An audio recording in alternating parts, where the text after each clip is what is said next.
Gracious God, you have commanded us to honor you with our abundance and wealth, none of which would be ours at all were it not given from you. We pray that you will be honored greatly this day as we give to you what is already yours. Bless these cheerful givers and bless the gifts that we bring before your throne of grace. Consecrate them for use in the kingdom of God in this place and around your created world. In Christ's name, amen. Amen. Be seated.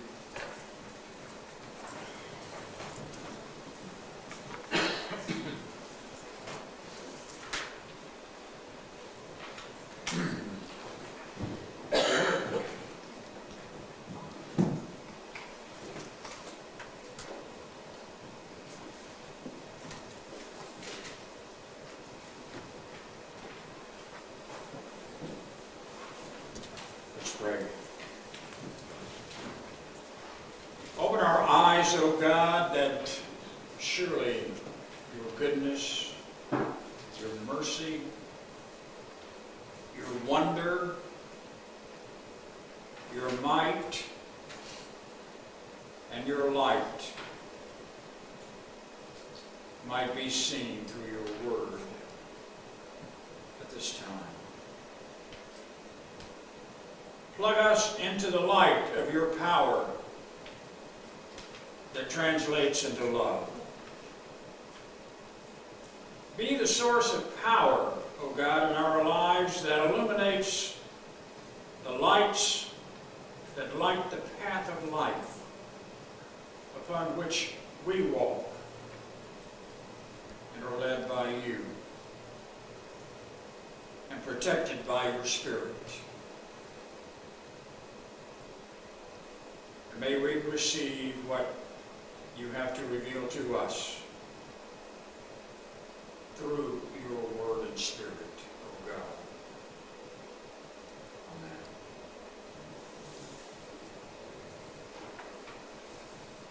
Last week we looked at Paul's message to the church at Ephesus, and we began to see how God's power drives our lives when we become followers of Jesus Christ.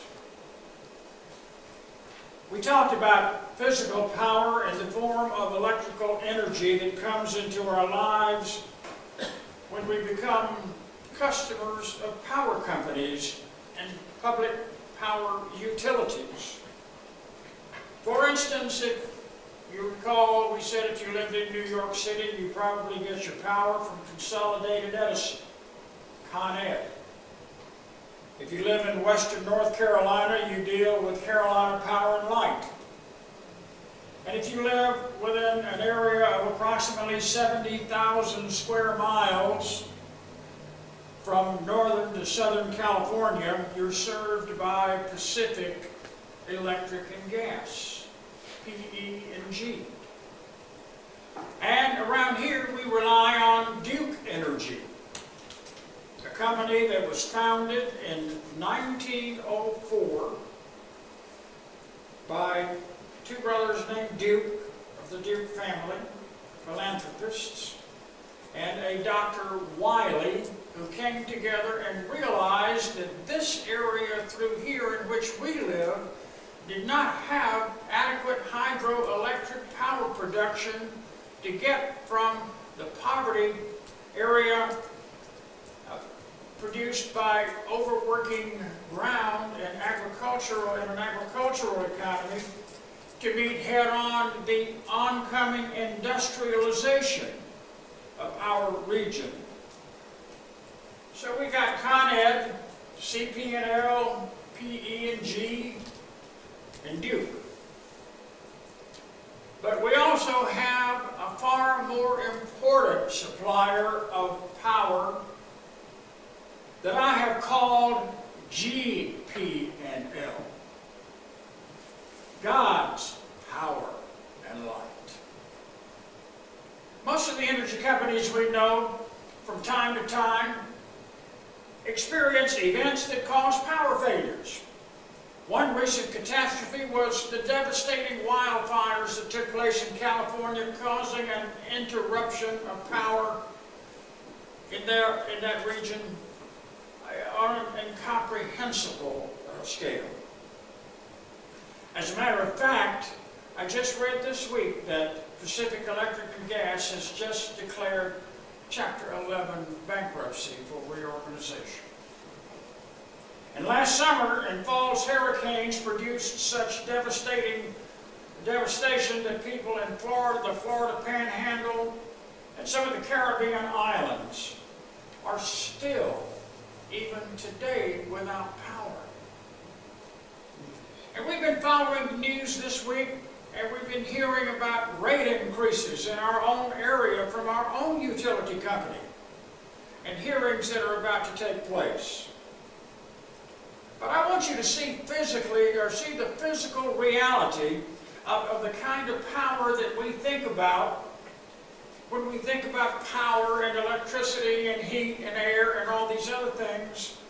And I want you to relate that to the superpower, super energy, spiritual survival that comes from only one source in our lives. Because you see, with God's power and light, there are no brownouts. There are no blackouts. There are no critical moments when power is not sufficient to answer the call and the need of the people who are calling upon Him. No lines down because of ice or wind or rain or storms. And there are no rate increases. Because you see, the bill has already been paid. Not just for 1 month or 2 months or a little while or a period, but the bill for the kind of power that I'm talking about has been paid for in eternity. In this chapter of Ephesians, Paul prays one of the most awesome prayers in the New Testament, which we looked at last week, and I'm going to refresh your memory just a little bit this morning. In Ephesians chapter 3, beginning at verse 16, and I'm going to read through 19. I pray that according to the riches of His glory, He may grant that you may be strengthened in your inner being with power through His Spirit, and that Christ may dwell in your hearts through faith as you are being rooted and grounded in love. I pray that you may have the power to comprehend with all the saints what is the breadth and length and width and height and depth, and to know the love of Christ that surpasses knowledge, so that you may be filled with the fullness of God. And verse 20, now to Him who by the power at work within us is able to accomplish abundantly far more than we can ask or imagine. The word of the Lord. He prays that you may be strengthened with power through His Spirit. You may have the power to comprehend. In other words, to understand what it's all about. That you would understand what His power is all about. And the fact that there is no end to it, and that it is limitless. Look at this. Faith and power produce love, he says. And love is what God's all about. That's why there's no monthly bill from Gp&L. If you want to know where it is, remember what we said just a moment ago at the prayer of time of confession. Just turn to John 3:16. For God so loved the world that He gave His only begotten Son, that everyone who believes in him will never perish, but have everlasting and eternal life. That's God's grace at work within us through his power and the powerful presence of his Spirit and his love for the people whom he's created. What is grace? Theologians give us a definition of grace being unmerited favor. Well, that's well and good, but what does that mean? Let me break it down to a term that maybe I can understand. Let's suppose a child walks up to you, and you look at the child and you smile, and this child smiles back at you. And the child immediately captures your heart. And the child, so you reach into your pocket and you find a wrapped peppermint, and you reach out and you give it to the child, and the child looks up at you and says, "Thank you." And later on, the child is telling his or her parent about the gift of candy that you have given to that child. And the parent says, "Well, what did you do to deserve that candy?" And the child said, "Nothing. Nothing." That's grace. And so what goes along with that grace? We find it in the 17th verse of this 3rd chapter of Ephesians. Paul is praying that Christ may dwell in your hearts through faith, as you are being rooted and grounded in love. There's a word in that verse that I don't want any of you to miss. That Christ may dwell in your hearts through faith, as you are being rooted and grounded in love. Any idea which word I'm talking about, that I'm pointing your attention to? It's the word dwell. Paul is praying that Christ may dwell in your hearts. The Greek word dwell is kai toi kun. And the meaning of that word is down and to inhabit a house. So it is the idea of Christ moving down and into our hearts and dwelling there permanently. So we can literally understand that Paul is praying for them and us that Christ may move into our hearts and live there forever.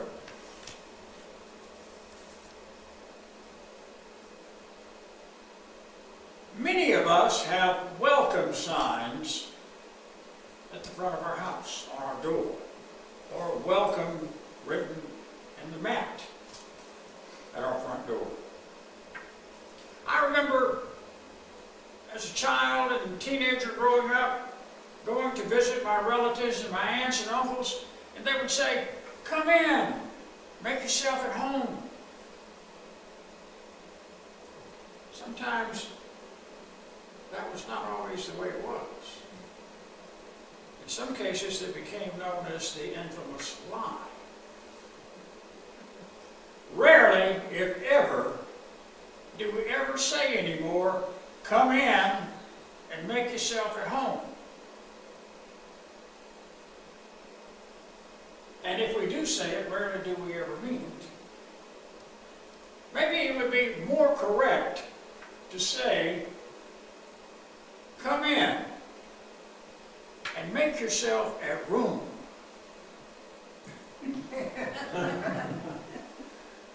Meaning, this room that I'm going to take you to. Be comfortable and make yourself at home in this room. And by the way, the bathroom is right over there. That's the guest bedroom bathroom. Don't go in my my bathroom because I got things hanging up all over the place and I got powder on the floor. I don't want you to see that.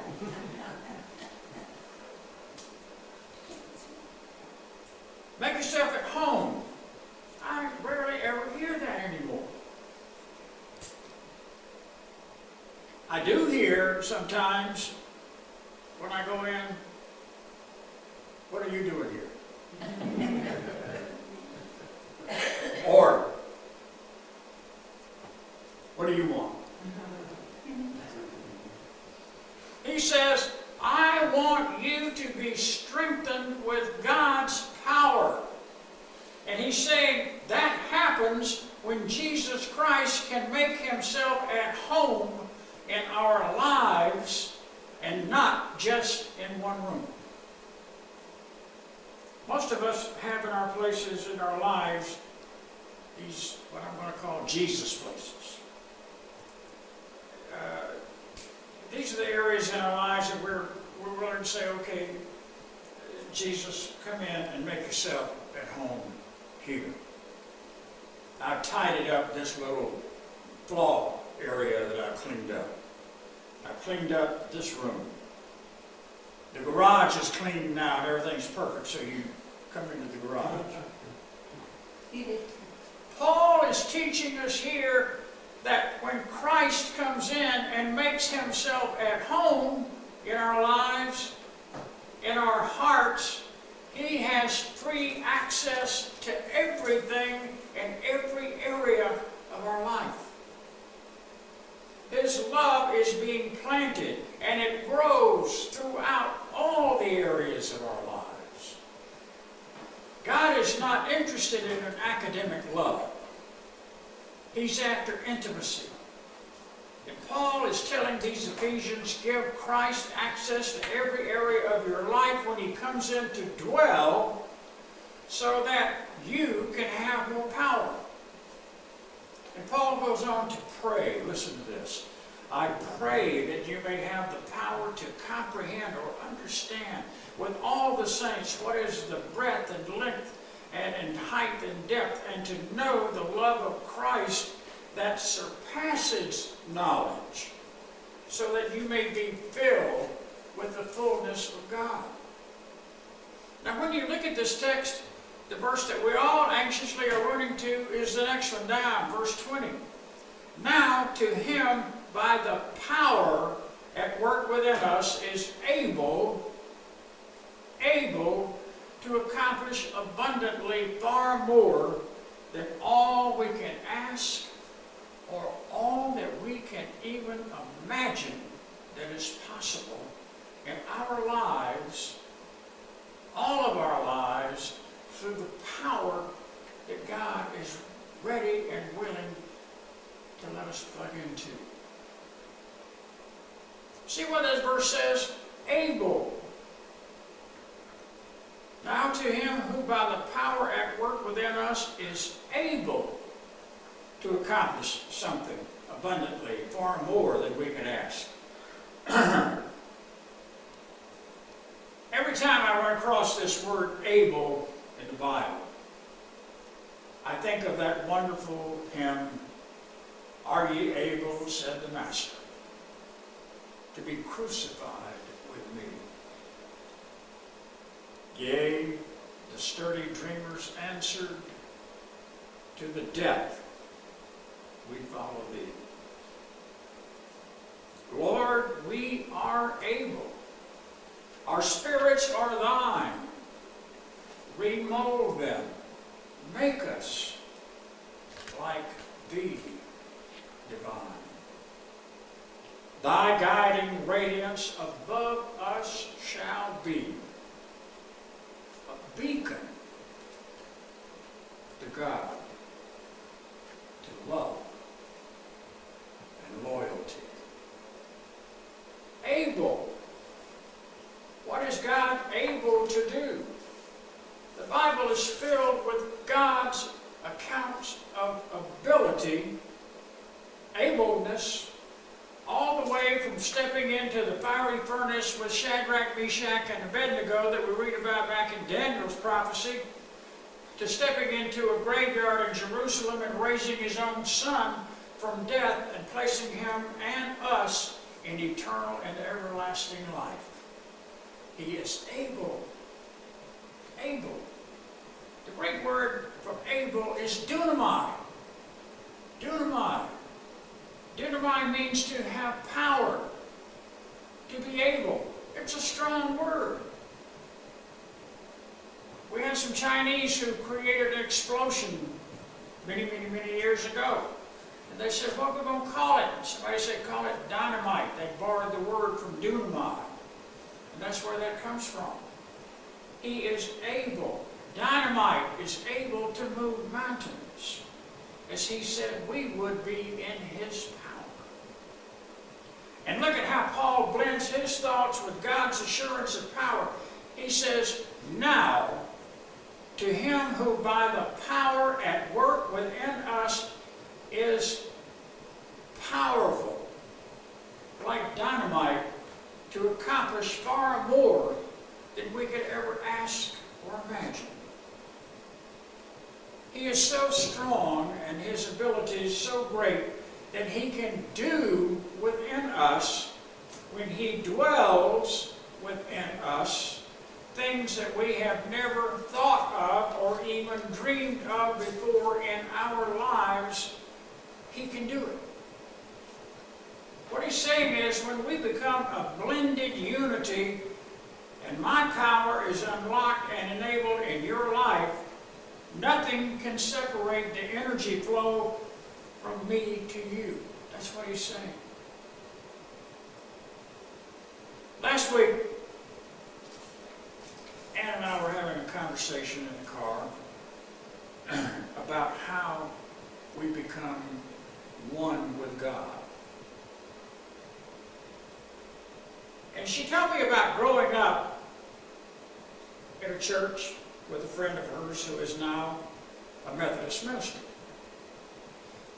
She said he once told the story in a sermon about growing up in a family who loved coffee.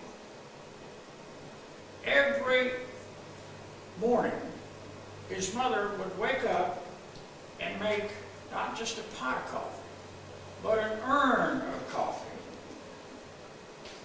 And it would sit in the kitchen all day long. And the people who would come into the house throughout the day felt warm and welcome to make themselves at home and go to the kitchen and pour a cup of coffee.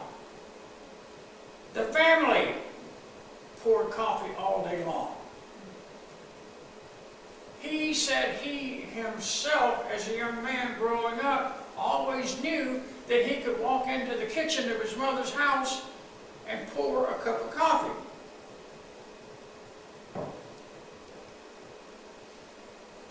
And I could easily relate to that, because my mother always, she didn't have a big urn of coffee, but she had a pot of coffee all the time.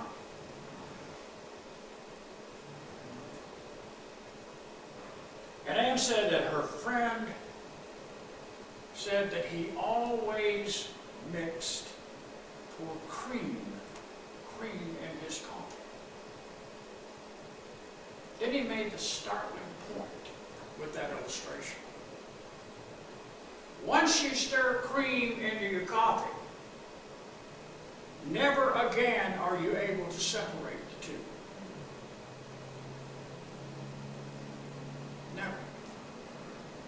That's one of the greatest illustrations I've ever heard about the power available to us through Gp&L, God's power in life. Flowing and shining, radiating and becoming a part of our lives. Because you see, once that happens, never again will we ever be able to separate the two. Never. How able is he? How can he be separated from us? Paul gives us the answer in Romans 8, 38 and 39. Paul writes, "For I am convinced that neither death, nor life, nor angels, nor rulers, nor things present, nor things to come, nor powers, nor height, nor depth, nor anything else in all creation will be able to separate us from the love of God in Christ Jesus our Lord." Preachers are not supposed to give stock tips, but I'm going to give you one anyway. The symbol is Gp&L. Invest your life in it. God's power and might. Let's pray.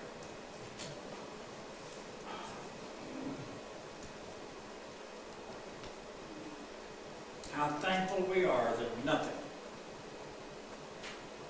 can ever separate us from your love. How thankful we are that you created us in your image, that you love us enough to cause your power to flow into us, through us, and give us life, everlasting and abundantly. In Christ's name.